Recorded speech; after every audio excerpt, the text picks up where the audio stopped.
सळसळत्या रक्ताच्या सक्रिय मेंदूच्या तळात हृदयाच्या माझ्या मित्रमैत्रिणींनो, मी सोनाक्षी सचिन नुमा इयत्ता 7वीची विद्यार्थिनी आज आपल्या समोर सावित्रीबाई फुले यांची यशोगाथा सांगण्यासाठी उभी आहे। मुळात सावित्रीबाईंची यशोगाथा सांगणं म्हटलं की आधी त्यांना समजावून घ्यावं लागतं। ते कसं समजावून घ्यायचं हा विचार मी जेव्हा करायला लागते तेव्हा माझ्या मनामध्ये विचार येतो, सावित्रीबाई जन्मल्या, त्या शिकल्या हे बोलायला वाचायला खूप सोपं आहे, पण ते कोणत्या परिस्थितीमध्ये शिकल्या, हे सगळं कोणत्या परिस्थितीमध्ये केलं ह्याचा जर आपण आढावा घेतला तर सावित्री कोण होती ती आपल्याला समजेल। मित्रांनो, त्या काळात मुलींना शिकण्याचे अधिकार नव्हते।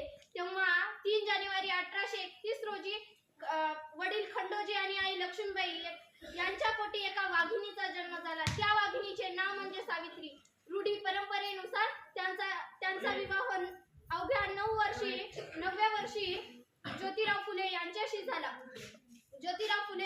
झाला। ज्योतिबांची सावित्रीबाईंसोबत खूप खंबीरपणे साथ होती।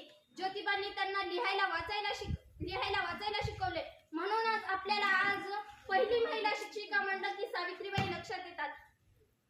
तर 1 जानेवारी 1848 रोजी पुणे जिल्ह्यातील बुधवार पेठेतील भिडेवाड्यात त्यांनी पहिली महिलांची शाळा सुरू केली।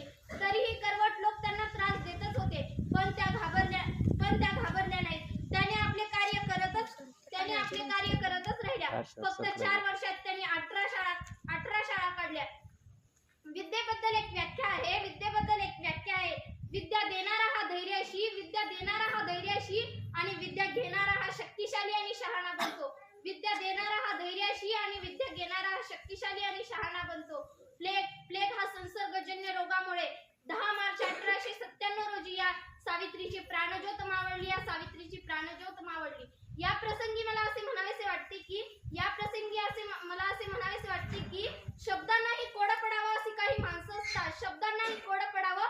काही माणसं असतात। आपलं भाग्य असतं की ती माणसं आपली असतात। आपलं भाग्य